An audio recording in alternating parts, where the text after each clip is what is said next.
মা আমার অনেকটা লেট হয়ে গেল। আসলে ওবি তো না, মানে সরি, ও আমাকে কিছু জানায়নি যে আপনি এত তাড়াতাড়ি চলে আসবেন। তাহলে তো আমি আপনাকে স্টেশনেই আনতে। দরজাটা খোলো, ভিতরে যাই। মা এই নিন জল। এটা তো অনেক ঠান্ডা। তাহলে আমি নর্মাল জল নিয়ে আসছি। না না, ছেড়ে দাও, আমার কাছেই আছে।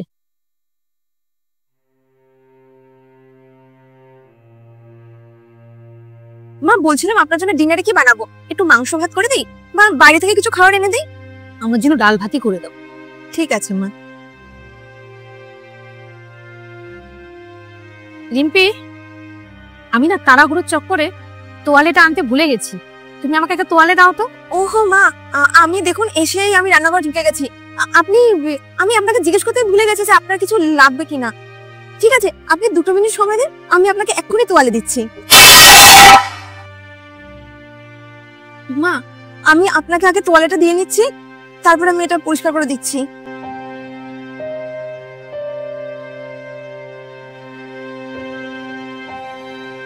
মা আপনি আবার এসব করছেন কেন? আপনি ছেড়ে দিন মা, আমি করে নেব। আমি ভাবলাম তোমার একটু হাতে হাতে করে দিই, তাহলে তাড়াতাড়ি হয়ে যাবে। আমি ফ্রেশ হয়ে যাচ্ছি, আপনি না না আপনি ফ্রেশ হয়ে নিন, আমি সবজি বানিয়ে নিচ্ছি। মা আপনি এরকম ভাবে আমার দিকে তাকিয়ে রয়েছেন, কি হয়েছে মা আপনার? আমার কথা বাদ দাও, তোমার কি হয়েছে সেটা বলো। আমার তো কিছু হয়নি মা।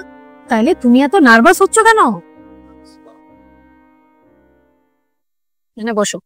যখন আমার বিয়ে হয়েছিল তখন আমি তোমার মতনই ছিলাম, শুধু তফাৎ এটাই ছিল আমি একটা জয়েন্ট ফ্যামিলিতে বিয়ে করে গিয়েছিলাম, যেখানে আমার শ্বশুর শাশুড়ি, দেওর, ননদ, ভাসুর, কাকা শ্বশুর সবাই তারা ছিল।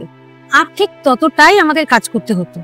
আর তুমি তো জানো ছোটবেলা থেকে আমাদের শেখানো হয় যে শ্বশুর শাশুড়ির সেবা করো, তাদের ভালো রাখো, তাতে তুমিও ভালো থাকবে। সেই জন্যই শাশুড়ির পাশে পাশে থাকতাম, তার কি দরকার সেটা খেয়াল রাখতাম, তার মন জয় করার চেষ্টা করতাম। আমিও বিয়ের পরে না তোমার মতো এরকম প্রথম প্রথম নার্ভাস হয়ে থাকতাম। তারপর একদিন আমার শাশুড়ি আমাকে ডেকে বলল, তোমার এসব করার কোনো দরকার নেই।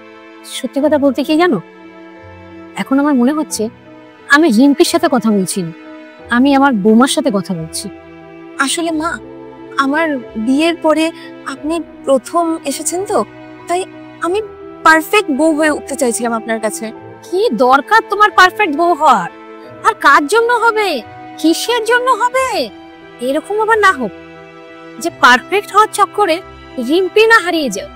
তুমি যদি বৌমার চোখে দেখো, আমাকে শাশুড়ি মনে হবে তোমার সবসময়। আর সেখানে যদি তুমি মেয়ের চোখ দিয়ে দেখো, তো আমাকে মায়ের মতনই তুমি দেখতে পাবে। সত্যি বলবো মা, এতক্ষণ আমি খুব টেনশনে ছিলাম।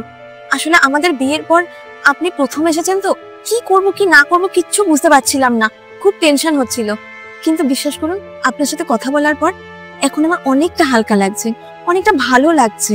থ্যাংক ইউ মা।